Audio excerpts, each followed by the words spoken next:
مشروب قوي جدا وفعال بفضل الله، بيقضي على الكحة وبيطهر الرئتين. من أجمل المشروبات اللي بنشربها اليومين دول بصراحة، بتقضي على الكحة. لأن ربنا يعافينا كلنا يا رب. الكحة بقت منتشرة جدا، الناس كلها بتكح. فطبعا بقى ممنوع دلوقتي المضاد حيوي وحاجات كتير ممنوعة على الناس. فاحنا على قد ما قدرنا عملنا مشروب مضاد حيوي طبيعي في البيت، ان شاء الله يكون فيه الشفاء. هنعمل بقى النهاردة مشروب للكحة قوي جدا بمكونات حلوة جدا. اول مكون معايا هو الزنجبيل. الزنجبيل معايا بيطهر الرئتين وبيعالج التهاب الشعب الهوائية، ومهدئ طبيعي للكحة وطارد للبلغم. مش بس كده، هو سريع كمان في علاج الكحة للأطفال والكبار، وبيقضي تماما على الكحة الشديدة وطارد للبلغم نهائي.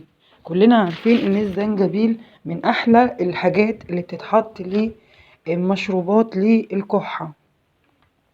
هنجيبه هنقشره طبعا زنجبيل فريش وهنقطعه دلوقتي وهنحطه في حلة صغيرة. تاني مكون معايا وهو البصل الأحمر. طبعا كلكم مستغربين دلوقتي ليه بصل أحمر. البصل الأحمر بيطهر الحلق وبيقتل البكتيريا اللي بتبقى في البلعوم، ومهدئ طبيعي للصدر. البصل يا حبيبي يا حبايبي فيه الشفاء، وحلو جدا للصدر. كمان معانا فصين توم. التوم كلنا عارفين انه مضاد حيوي طبيعي، يعني معظم الناس بتاخد التوم ده كده على الريق علشان هو مضاد حيوي طبيعي. ان شاء الله المشروب ده يكون فيه الشفاء. طبعا معانا معلقتين كركم اخر حاجة، والكركم مطهر طبيعي وبيعالج التهاب الحلق. هحط المكونات دي كلها في الحلة معايا مع معلقتين الكركم، وهقلبهم كويس، وهحط كوبايتين من المية، وهطلع بيهم على النار اغطيهم واسيبهم يغلوا لمدة 5 دقايق. انا هنا بقطع شرايح ليمون، وده ليمون قضاليا، مش شرط يكون ليمون قضاليا. الليمون بتاعنا البلدي حلو جدا. هنقطعه شرايح.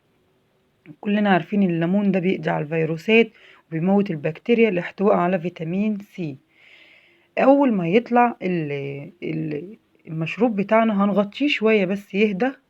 بعد كده هنصفيه بالمصفى وهنصبه. طبعا الكمية اللي انا عاملاها دي تكفي 3 اشخاص.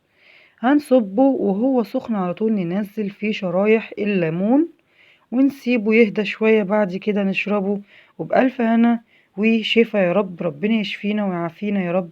ولو عجبكم الطريقة ما تنسونيش في اللايك والاشتراك في القناة. باي.